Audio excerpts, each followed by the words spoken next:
Good evening, everybody, and welcome to Taylor Tuesday.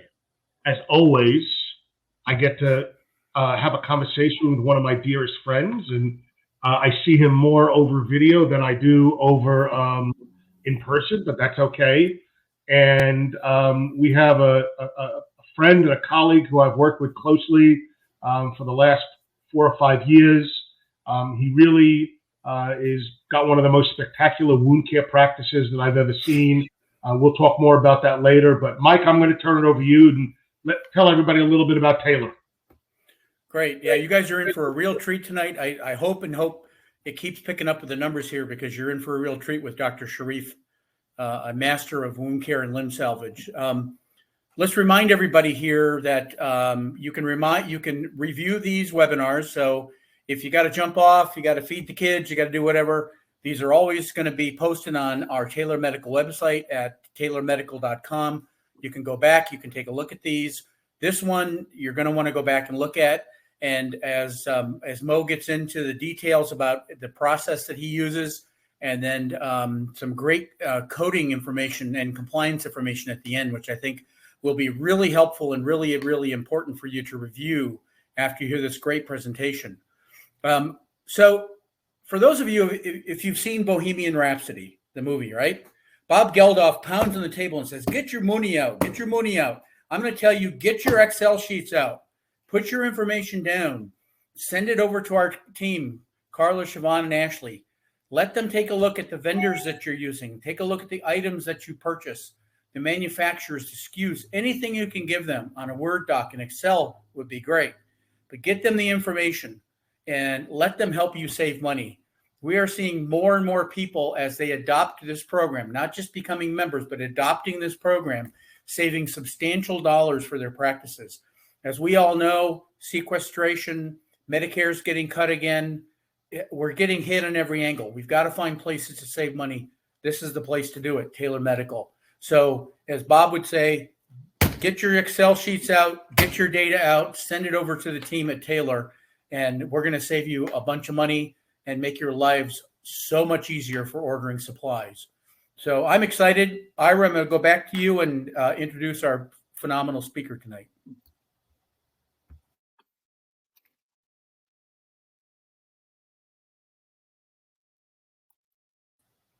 Ira, you're on mute. I'm sorry. So before I introduce Mo, I want to add a couple of things. First of all, I like the Bohemian Rhapsody analogy. And what I'm going to tell you is Taylor Medical is we're more than just a place to get you widgets for a cheap price.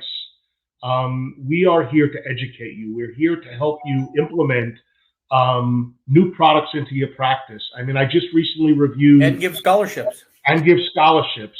I just reviewed some new vendor contracts we're going to be bringing on. There's so much happening with Taylor Medical.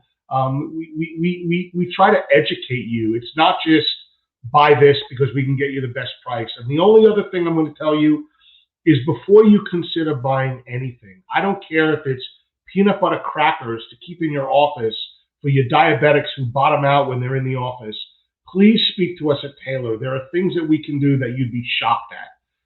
And I think that we're here to help you. So with that, I'm going to turn this over to Dr. Sharif. And I have to tell you that I have had the pleasure of working with Mo since 2015. We've known each other probably collegiate as colleagues for a long time.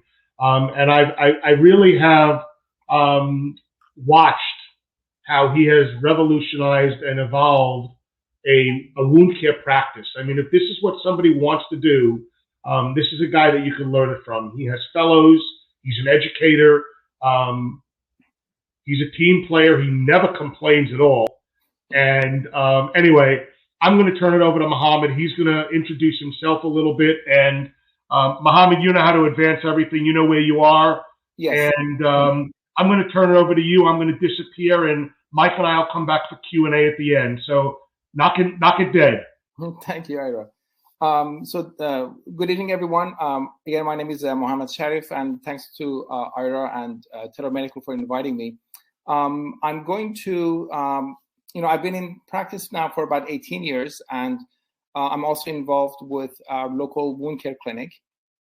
I have also I'm also the director of a fellowship program in limb salvage that we have been running for about 4 years now. And so I have a lot of experience in using amniotic tissues for wound care for the past 10 to 12 years, both at my office, at a private setting, and also at the outpatient wound clinic. So I'm going to tell you about my experience, about what I do with our difficult to heal patients, and especially tonight we're going to discuss large wounds and how we can manage them in the office. We will go over some billing and coding aspects of the managing these wounds, and of course billing for them. We're going to go over the compliance tools that we have that we can use to make sure that we get paid properly for these procedures. Of course, more importantly, everyone, of course, needs to be to read about the LCDs and know the coverage guidelines in your area before getting on using these products. Now, in terms of diabetes, of course, we see so many diabetic patients, and we're all very familiar with the different facts and figures with the diabetes. But it's interesting that 2/3 of all new cases of diabetes are diagnosed in low and middle income countries, and I think it was it kind of came to focus for me during the pandemic, because at the beginning of the pandemic, we were one of the few services that were still doing cases in the hospital, because we still had patients with wounds and infections. So we had to manage them. And, about every 7 seconds, someone dies from diabetes, and about every 20 seconds, someone is amputated. And the lifetime risk of developing a foot ulcer is about 34%, which is quite high in the diabetic population. More than, and again, as we go from wounds that are closer to the forefoot, and as we go towards the rear foot, the chance of a major limb loss, or amputation increases significantly. So from 20% to sometimes almost 80% of a possibility of a limb loss for heel infection and osteomyelitis.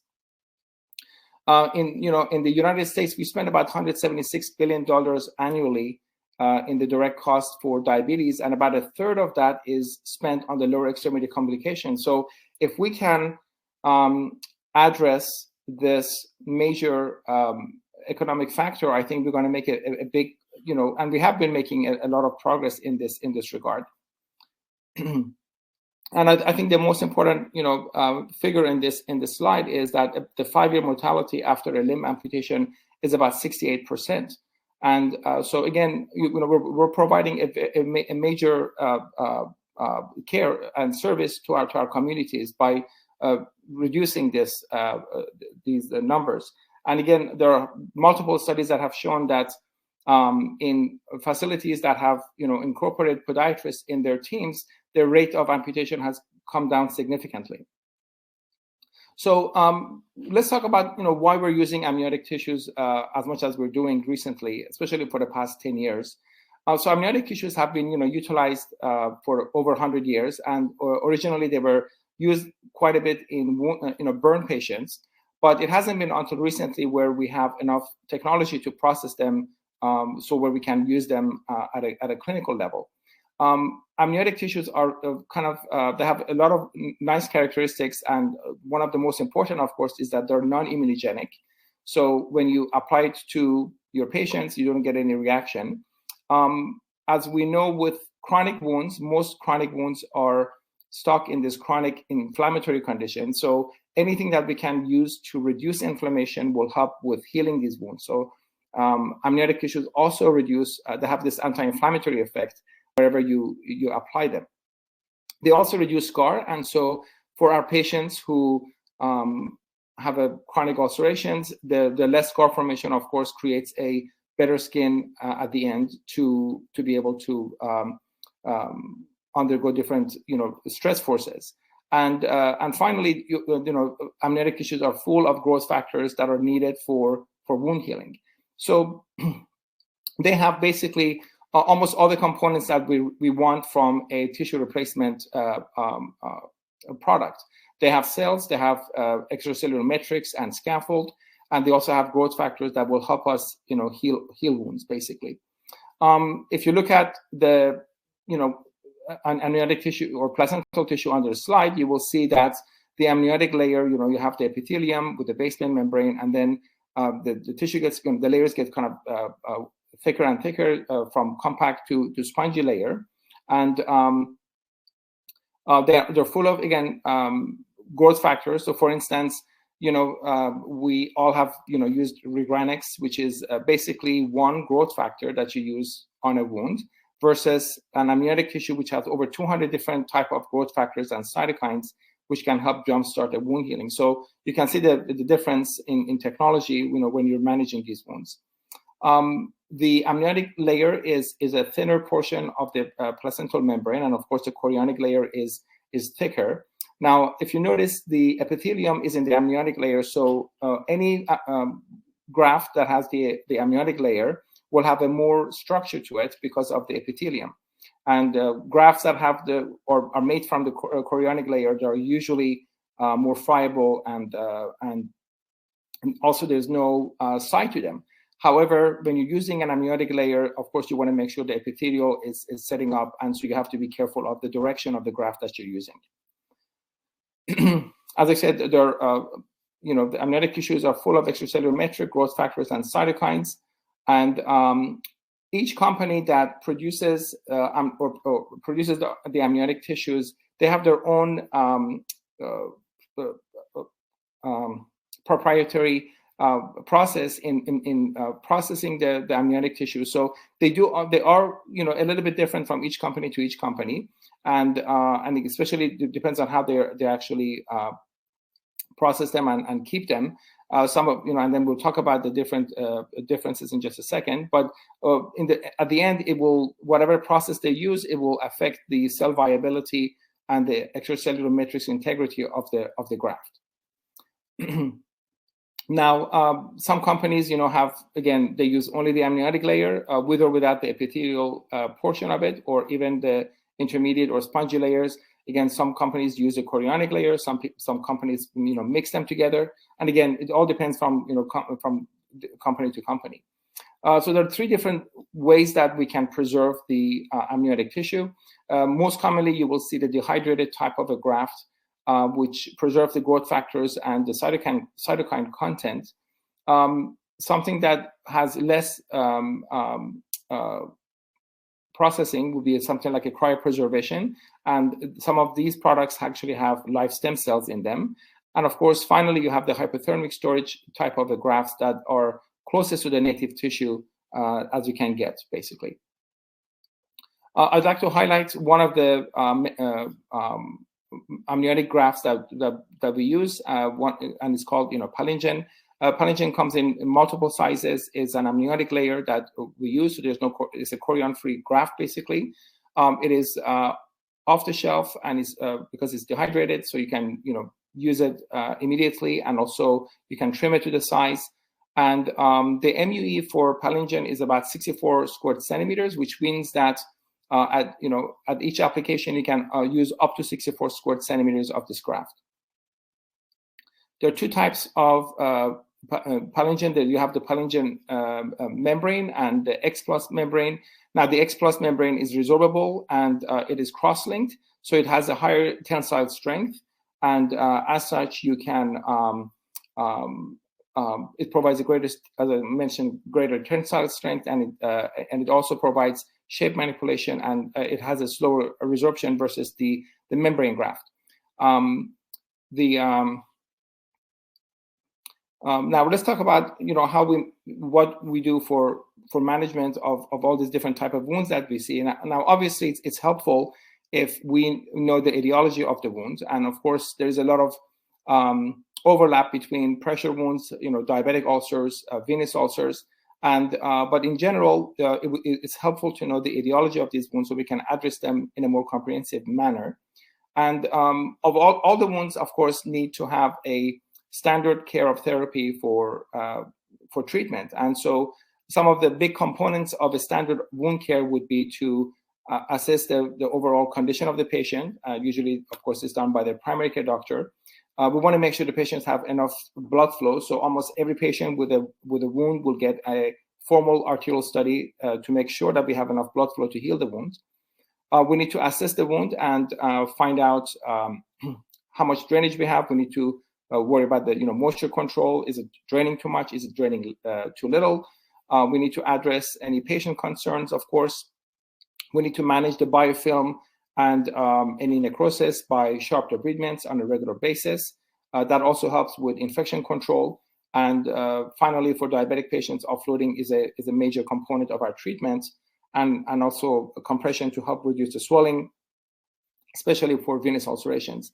So this would be some of the big components of a standard wound care therapy for almost all of our patients that we use. I'm going to go over some of the cases with larger wounds that we have used in the office to kind of give you an idea of how we address this in the office, basically. But this is an interesting patient because this patient is a non-diabetic. And this patient came to us. If you look at the picture on the left, patient had a large wound on the lateral aspect of the foot. Patient had multiple debridements until we were able to get it to a good granular wound bed. This patient had a biopsy of the ulcer, of course, to make sure this wasn't anything unusual, which came back as a normal ulceration. Because of its unusual nature and difficulty healing, patient was also seen by dermatology, and unfortunately, they were not able to really contribute much to the speed of the healing in this patient. And so once this patient had failed the standard wound care therapy, we decided to proceed with amniotic tissue membrane graft application. This wound was about 65 square centimeters, and so something like a pallium would be like a good option in terms of weekly application of the graft. The patient underwent usually every week or biweekly graft applications, and as you can see with the picture on the right, after about 14 to 15 applications, we were able to close this foot or to close the wound. Now, one thing I'd like to mention about the amniotic tissues is that when you see patients who have wounds, of course, somebody has to do the wound care. A lot of times, patients' family, sometimes even the patient can actually do the dressing change. However, I think it's a very labor-intensive process for patient and family. And so one thing that I really like about amniotic tissue is once we start grafting them, we take charge of the dressing changes, and most of the time, depending on the how much drainage they have, but over 90% of the time, patients can come once a week for a dressing change. This kind of simplifies everybody's life. Essentially, you don't have to rely on a home health nurse to come and change the dressing. Sometimes they come. I'm sure you have had multiple issues with the home health agencies, as we have. They don't have supplies or they don't come on time. And so this actually helps to eliminate all those issues that we have with wound care. Patients will get a better product that allows them to heal faster. So if you look at the studies on amniotic tissues, we should expect about a 50 to 60% speed of healing with most of the wounds that we deal with. So they will heal twice as fast as if you were doing a standard wound care. So I think it's significant, and that's why the insurance companies are paying for these grafts, and despite the fact that they can be very expensive, because in the long term, the system saves money by healing these wounds at a faster pace. Now, at the same time, because you're doing this in the office, you're able to, fortunately, usually profit from your applications. So not only you're applying the graft, but you're also charging for the product that you're using. And believe it or not, the larger the wound is, you will have a larger profit margin. And so again, this was a very simple wound that was very chronic, and we were able to manage it with a weekly or biweekly application of amniotic tissue. The next patient is someone who is diabetic, and they also had some peripheral arterial disease, but they had enough blood flow to heal this ulcer. Of course, patient was seen by vascular surgery as well, and no intervention was needed. This patient had a very sensitive, large wound on her leg, and we did the first debridement in the OR because of the amount of pain that patient had. But once we did the debridement and got the wound to a good, healthy wound base, patient was followed up in the office, and we started using amniotic tissues on a weekly basis for her until she healed. As you can see on the third slide on the right, when she was fully healed. Of course, she had some dry hyperkeratotic buildup, which will gradually, of course, resolve in time. The third case here is a fairly complicated patient. So the left foot, the picture on the left, which is the right foot, shows a patient who is diabetic with a rheumatoid arthritis, who has had this wound for a few years. This patient had a full thickness ulcer on the dorsal half of the distal foot, including the digits, for a few years. When I saw her, she has had, this wound for 2-3 years and has seen multiple, doctors. And we actually started by taking her to the OR, debriding her wound, and starting her on amniotic tissue graft applications.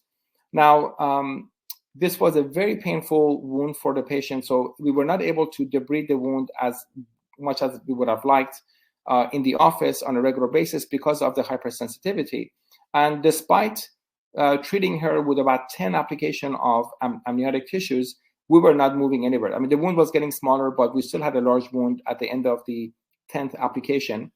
And so at that point, we decided on either doing a leg amputation, which patient refused, or we decided to do a partial foot amputation to see if we can use some of the plantar skin flap to cover the whole top of the foot or even partial part of the foot. Now, of course, this is a very sick patient with multiple comorbidities, and even though we were hoping for the best, her flap obviously necrosed, as you can see in the middle picture. So we took her back to the OR and resected all the non-viable tissue. And as you can see on the third picture on the right, patient has a relatively healthy wound base, but it's quite large.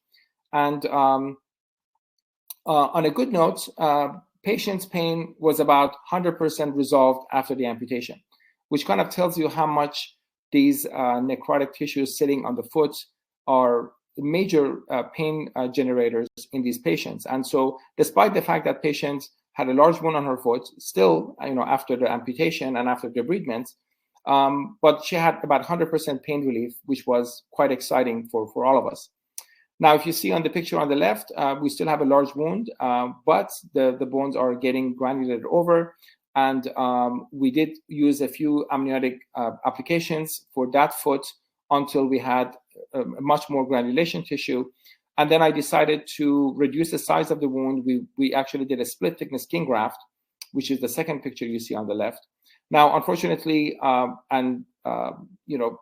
expectantly, with a lot of these diabetic patients, skin grafting doesn't always take. And so despite the fact that we were able to reduce the size by about half, we still had a good sized wound to deal with. And after that, we started resuming the amniotic tissue graft applications.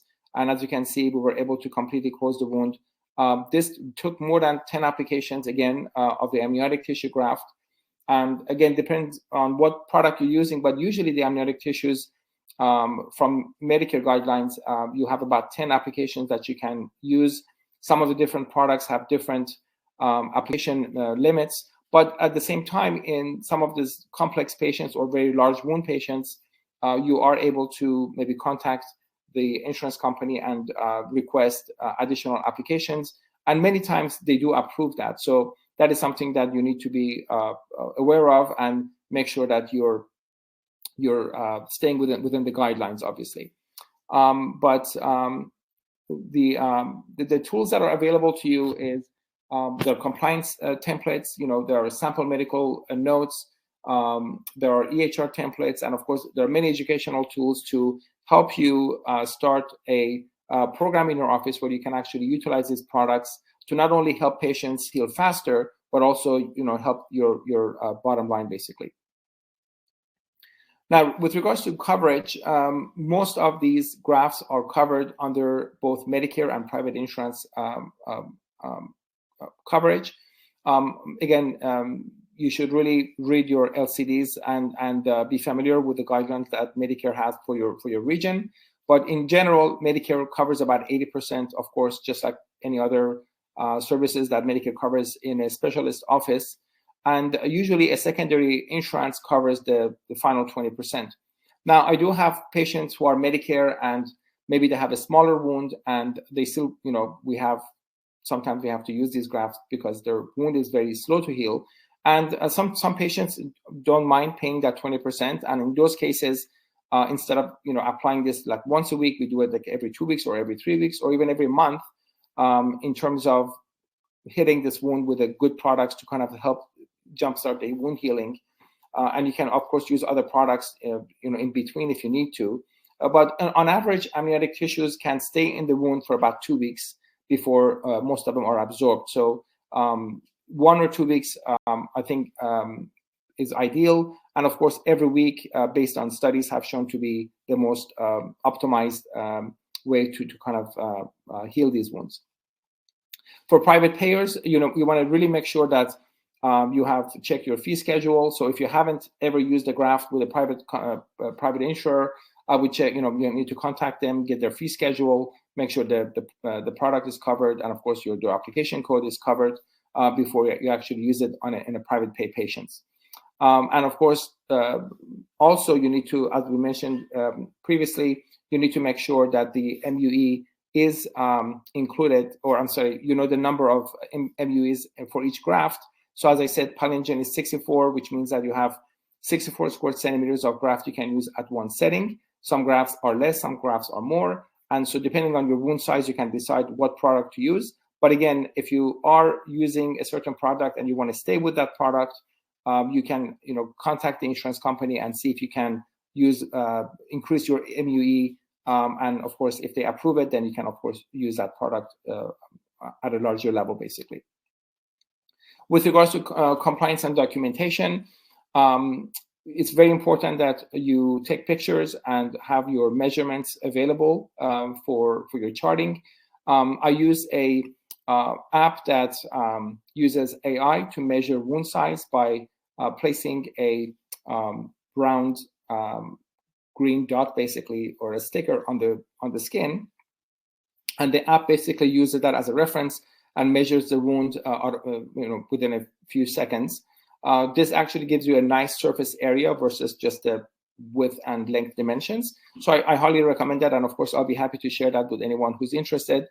You want to, of course, describe the wound. You want to make sure if the wound is granulated, if there's any depth to it, if there's any tendon involvement, any bone involvement.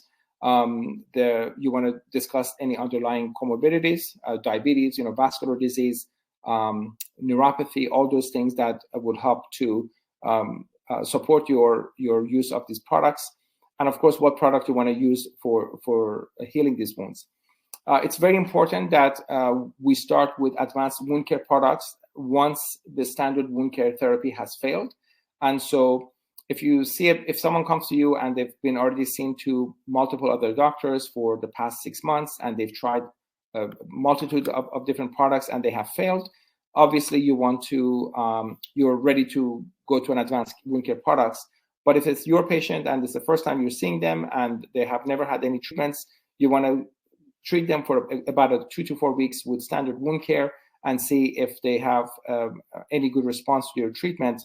And if they don't, then of course they would qualify for this. And a good benchmark for that would be that you want to see about a 50% reduction in surface area in 1 month to make a decision about if you need to use any advanced wound care products.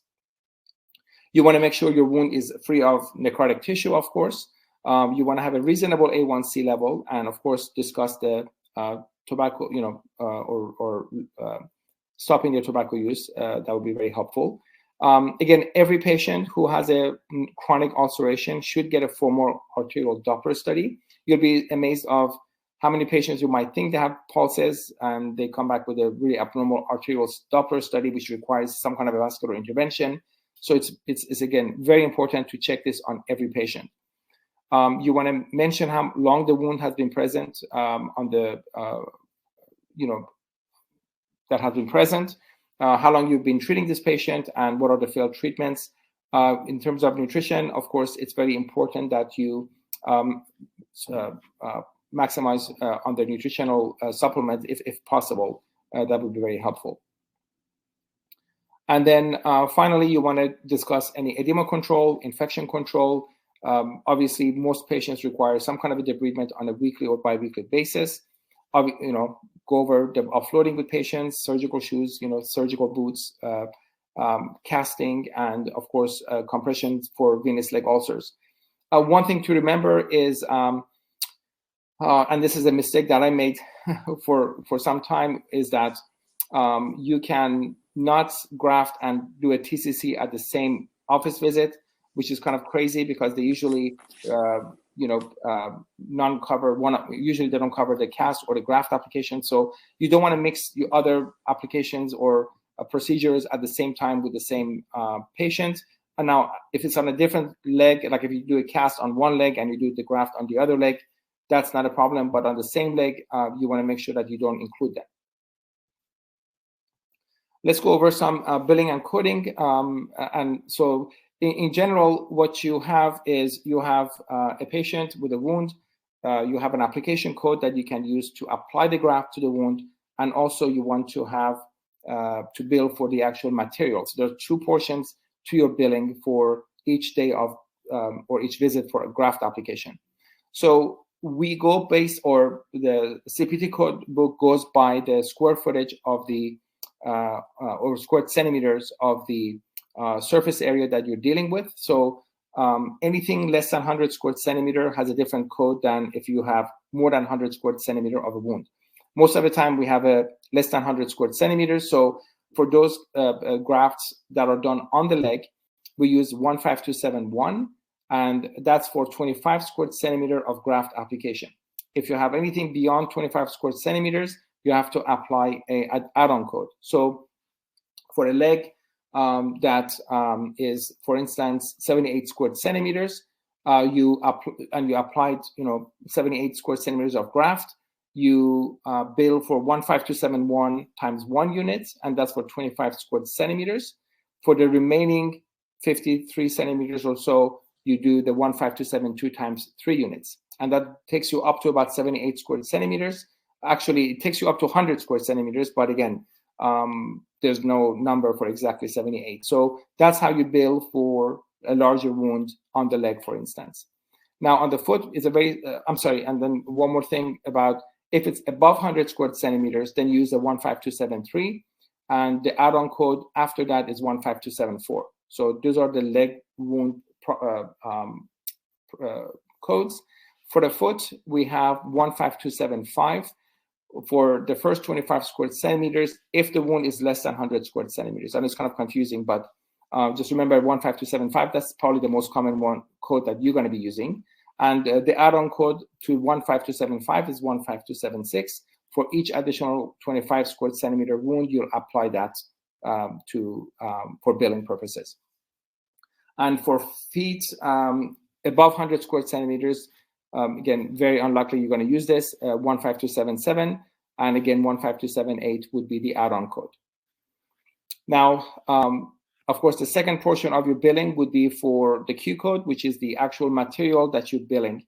And the Q code is based on square centimeters. So if you use a 3x4 centimeter graft, you bill 12 units or 12 square centimeters. And when you're dictating this, you want to make sure that you say 12 units of the graft used, for instance.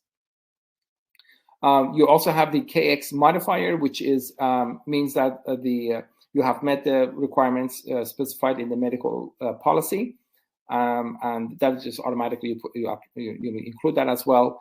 You also have to tell the insurance company if you discarded a portion of the graft. So if you use a 3x4 graft in a 3x3 size wound, whatever you haven't used, you have to let the insurance company know. So, and the modifiers for that is JW and JC. Now, the nice thing about the amniotic tissues is because they're very thin and you can actually fold it onto themselves a lot of times, or if you have a tunneling wound, you can actually pack it inside. So most of the time with amniotic tissues, we use 100% of the graft each time. Very rarely we have a mismatch between the size and the wound size. And so this maybe applies more to possibly like appligraft or graft that you cannot double up or fold on itself. So that's something to consider, but know that you need to tell insurance companies if you have discarded the graft. And again, I'll just give you an example of what that would look like. Now, the other code that is we utilize only one time prior to application of the graft is actually a surgical preparation codes, and these codes are done either a week or two before application for the graft. So, for instance, I'm seeing this patient, I'm planning on applying for the graft application. I do a very good debridement in preparation for grafting. That date of visit, I use the 15002 to 15005 codes. So for instance, for the leg, the first 100 square centimeters, use the 15002. For add-on code, which we really use that. So if you do a preparation for a 250 square centimeter of leg wound, you do a 15002 times 1 unit, and then you have to use the add-on code to bring it up to about 300 units, basically. And again, this is a one-time application code. Thereafter, you cannot bill for debridement because application code includes a debridement code in it. And for foot, you'll use the 15004 most of the time. Again, this is the preparation code, and again, this is the add-on code, the 15005. So again, you see a patient, they're almost ready for graft, you debride them very nicely in preparation for graft. That's when you apply for grafting, and within the first week or two after this application code, you can start using the 15275 or other one for the leg, along with the Q codes thereafter. The preparation code, you just applied one time.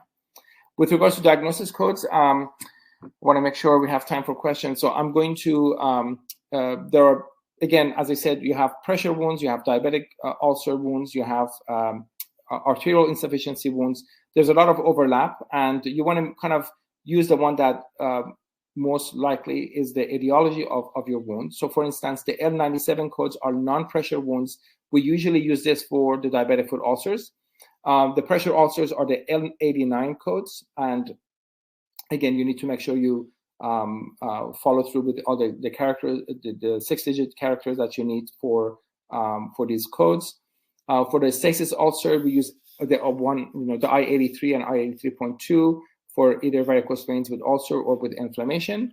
Again, you need to use all the digits to be the most specific as you can. For arterial ulcers, you have I-70. Again, depends on if it's a right or leg, or if there's any gangrene involved. And for open wounds versus ulcers, again, usually we use this for traumatic type wounds, but again, most of the time it would be some kind of an L97 code. I usually don't use this as much as the L97 codes usually.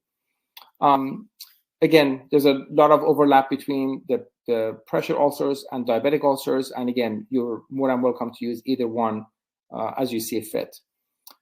You can, you can also use both of them if you want to be more specific, and that's not an issue. We just talked about this, and again, with regards to the coding with the ICD-10, you want to make sure you be as specific as possible. So the fourth character for L97, it tells you about the location of the ulcer. Is it a thigh, calf, or ankle?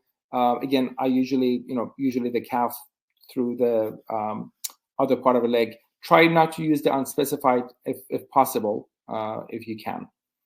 And of course, the other characters you want to make sure of is the location of the ulcer and the depth of the wound. So I'll go to the of course the right or left side, and finally you want to make sure you specify which layer is involved.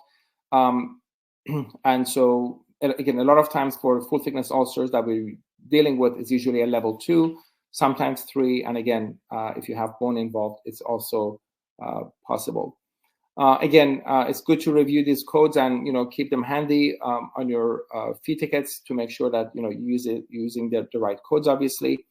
And again, we can provide these. Again, you don't have to kind of remember these right now, but again, you want to make sure that you go to as much specific as possible with these codes, basically. And then for arterial ulcers, you have the I-70 codes, again, for the right, for the left, depending on the level of involvement. And it's the same concept as we discussed. So I think that's, I want to make sure we have enough time for any questions. And Ira. We've got a few questions, Mo, and so first of all, I want to make a couple of comments. I think I said this earlier on. I never thought I would see Mohammad Sharif talk about billing and coding. I learned it from you, Ira. A couple of quick things. One, I also want to thank Total Ancillary for sponsoring this program. It was their support that helped put everything together for the program and got Dr. Sharif to come on. Now I'll talk a little bit about them when we close up. But no, I guess, we talked about large wounds. First of all, somebody wants to know the name of the app. Do you mind sharing the name of the app that you are using to take your pictures? Sure. So it's called Tissue Analytics. And again, if my email, hopefully you can share my email. And if you guys want to contact me, I can put you in touch with them. And it's not very expensive. And basically it's a simple app, and it makes it so much easier to make, measurements, especially on large wounds, irregular wounds. Again, I'm not involved with them, but I do use their products quite a bit, and I always recommend them. So. Mo, did you look at any other products before you chose this one? Was this? I did. I looked at different companies, and this was the easiest one. It was a simple app and very easy. And actually, they do have interface with different EMR products, so they can actually automatically, when you take a picture, the measurement and everything will go to your documentation. So that's another advantage with but they don't have it with all the EMRs, so you have to contact them to see if they can actually do that for you.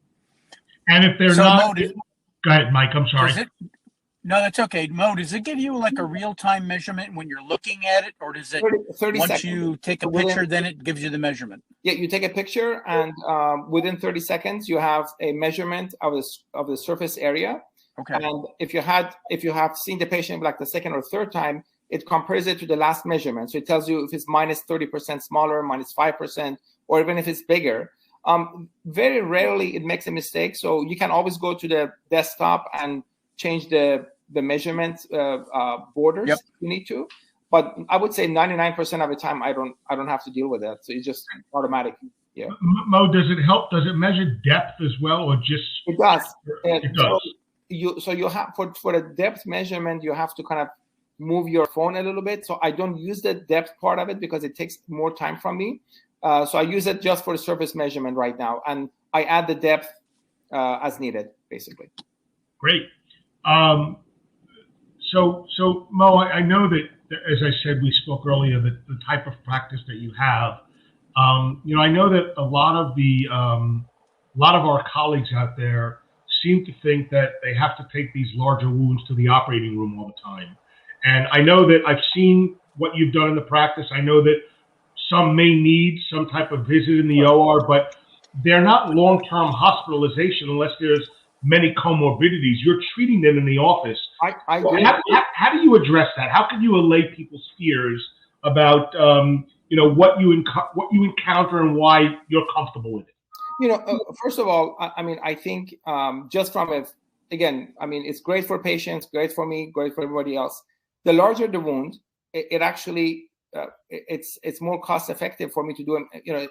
You get paid more basically in the office. So even though it might be more difficult, but I think it's worth the headache. So instead of you going to the OR, OR time, and especially with COVID, we're getting really hit with our OR time, of course. So we're doing more and more in the office because I just don't want to go to OR anymore. Now, some of, like my second case, the patient needed a first good debridement. I took her to the OR, had a good debridement, but all the graft applications was done in the office. And like you do all these big cases, with fusions or external fixations, and sometimes I get paid more for managing a large wound that takes me, 20 minutes, and I get paid more than, some of the bigger surgeries we're doing. So I think financially it makes more sense too to do these. The bigger the wound is, the more financially beneficial it is for both of us, the patient and myself, to do it in the office. Well, I was going to say, Mo, I know that from a financial perspective, but also there's a cost savings as well, because all of these times these patients are being hospitalized. Every time you bring them to the OR for a debridement, with the anesthesia and the overlying costs. So I think that there's the factor of that as well. Again, it's good for patients, it's good for you. And again, sometimes, they have, if there's draining a lot where you can't do it, again, there are some patients we cannot do them in the office, but whoever I can do in the office, absolutely, I do them in the office. And as I mentioned, you simplify the dressings. I mean, it's so nice where you put a dressing on, patient goes home, you see them every week. You don't have to worry about anybody messing with their dressing. I'm sure if you have patients who get dressed by other nurses, sometimes they get secondary, pressure wounds from the dressing changes. So you actually control their healing environment. So it's very nice for the patient as well, I think. And so it just simplifies things quite a bit. Mo, have you encountered some reimbursement challenges? And if you have, how have you addressed them? Have you had to do peer-to-peer reviews? Have you had to, I think, again, that's another big fear that people have is reimbursement. No, I mean, I think, if you haven't done this before, I would start with a Medicare patient Medicare patient with a secondary coverage. That is simple. That's the simplest patient you can have. You usually get paid very easily, and you don't have to worry about reimbursement most of the time. Most of the time, those challenges are because I did something wrong or I didn't check everything I needed to check. So for instance, on a private pay patient, I didn't check the reimbursement rate on the graft, for instance, and maybe their reimbursement was less than my cost to get the graft. So most of the time, it has been the fact that I wasn't as thorough with my process. But some of the challenges are, if you have a wound that is larger than, for instance, if I want to use Palingen on a patient that has 100 square centimeter of a wound, then we have to contact the insurance company, maybe write a letter. I don't think I've had to do a peer-to-peer as much, more just a letter, and that's usually solves the problem. Other challenges has been somebody's insurance has changed and we are putting a graft on and we didn't know the insurance has changed. So those are some of the things that can happen. So again, your process of making sure the patient has the same insurance on every visit, all those things, if you put them in place, you minimize the headache and challenges, obviously. Well, Mo, I know that, when you and I started working very closely on managing the biologics, we implemented technology to help us as well. Correct. So, can you share about how implementation of, online technology has helped you with, remember when we had all of this stuff on consignment and right.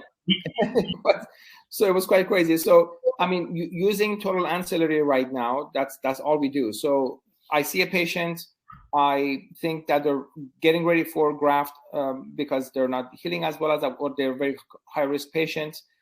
We send a form to total ancillary. Within a few days or week, I get a response back about the patient's coverage, what is covered, what is not covered, which grafts are covered. And then I can decide which graft I want to use. We contact total ancillary, and they basically, I say I want to use this graft, for instance, and they basically release the order. We receive the graft 1 or 2 days before the patient comes on their next visit, and then it would be on a my staff, of course, coordinates the future visits, but we have a graph ready for patients, and this has become, it just has streamlined the process. Very little, room for mistake. There's a checks and rechecks by staff, by total ancillary, and so that has been my process in the office, and I think it's great. Great. So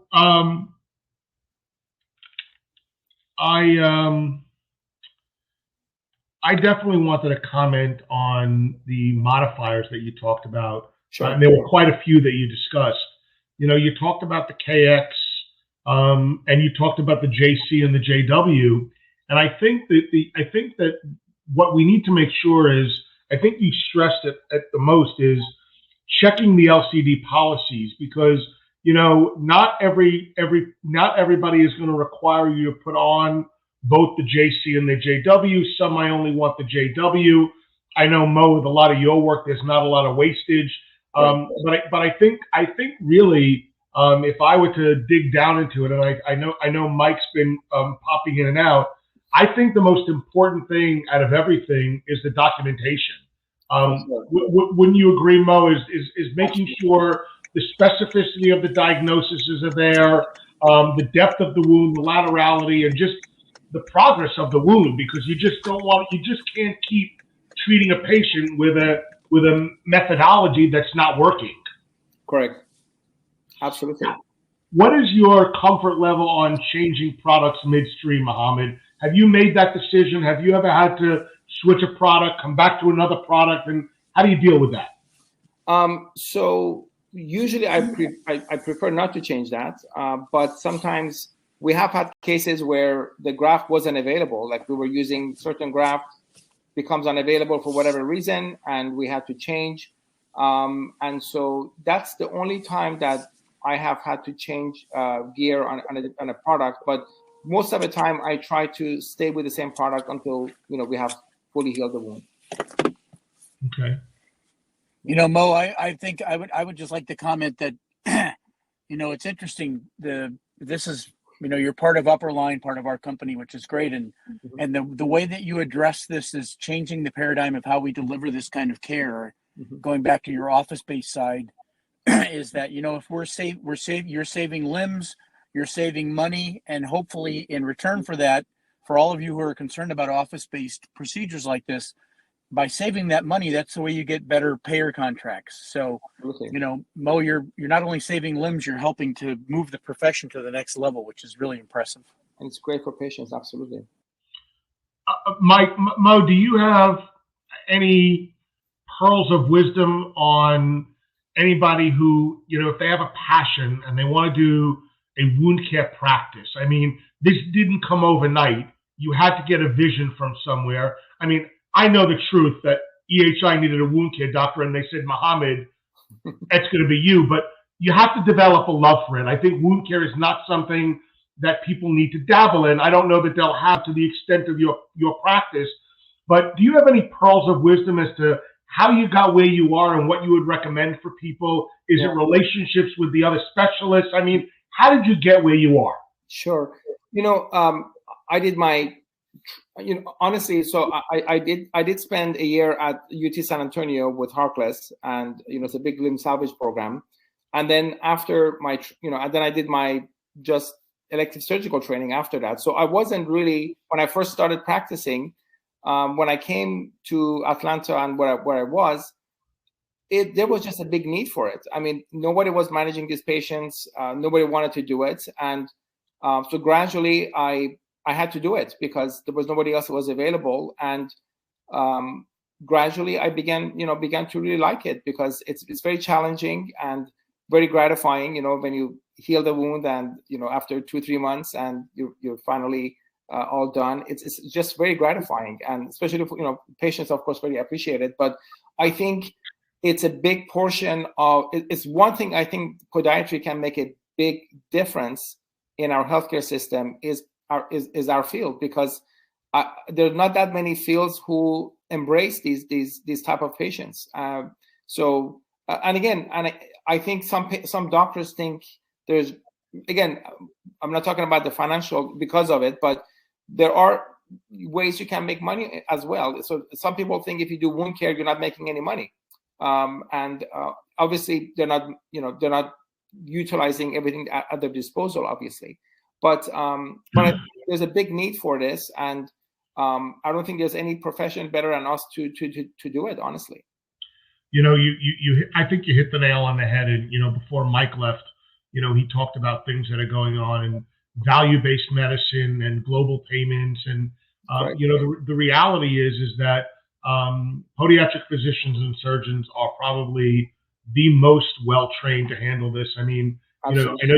I know you talked about offloading, Mo, but one of the things that you've done a lot, I've seen when I build your op reports, but that we've all done in practice, is sometimes offloading may be surgical, whether it's a TAL, whether it's a gastroc, Right. whether it's removing hypertrophic bone. And I think that there are certain things that we do that make a difference to these patients. And I think you're right. I mean, you've been doing this well. You've grown. I mean, I'll toot your horn. You have 2 fellows. You have another physician in the office with you. I couldn't even keep up with the amount of surgeries that you did. I couldn't code them all, knowing what you've done. But if you want to have a good wound care practice and you want to learn how to do things the right way, I think what Mohammed's done is he's utilized technology. He told you about the app he uses for his pictures. He wants to make sure that he documents everything and has the best data. He implemented technology for the management of the practice on the biologic side. I mean, I don't want him to have to tell you how many times we had to chase after invoices or tissue logs or graft logs. And, you have to have a streamlined process, because that's where you're going to get beat up. If you don't have a process that manages and has checks and balances, it's very difficult to have this type of practice. So true. So true. Mo, I think we made it 3 minutes beforehand. I don't have any more questions that I want here. I really want to thank you for joining us. I want to thank Total Ancillary for sponsoring and having you come and speak on their behalf and on a topic that I think is critical. For those of you who are on here, Total Ancillary is one of our vendors with Taylor Medical, and I can tell you that they're here to help you be successful, whether you're doing biologic cellular tissue products or DME wound care products, which you need, soup to nuts. They can help you out. And Mo, I really appreciate it. And for those of you who are not using Taylor, wait, I have a question. I actually got a nice comment that says, "Thanks, Ira, great job." I like when that happens. I want to talk to you, next week. In 2 weeks, we do Taylor Tuesday, the first and third Tuesday of every month. Please, if you haven't taken a chance to sign up for Taylor, if you're not utilizing us or giving us the opportunity to help you out, I think you're losing a huge miss out in your practice. I've never done a cost analysis, or I haven't seen one that didn't have a cost savings. In 2 weeks, we're going to have our EC3D, which is a unique sock to help with posture and correct light foot deviations. So it'll be something that's interesting. It's more geared towards doing over-the-counter work in the clinic.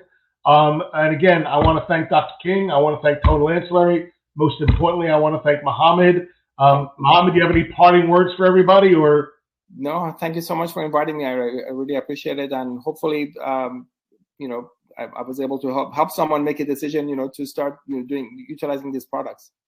Well, we'll have your information. If anybody follows up and wants to get contact, I'll share your information. Sure. If that's not a problem. Maybe even if you want to contact Siobhan, if there's a contact for tissue analytics, you can give her so she doesn't have to chase you down. We can share it with everybody. Sure. And even send it as a follow-up email. And then everybody have a great evening. Enjoy your evening. Stay out of trouble. And it's too dark here in Montana, but I'm going to get used to it. Anyway, thanks. Have a nice evening, everybody. Thanks, Mo. Thanks so much. Have a good night. Bye. You too.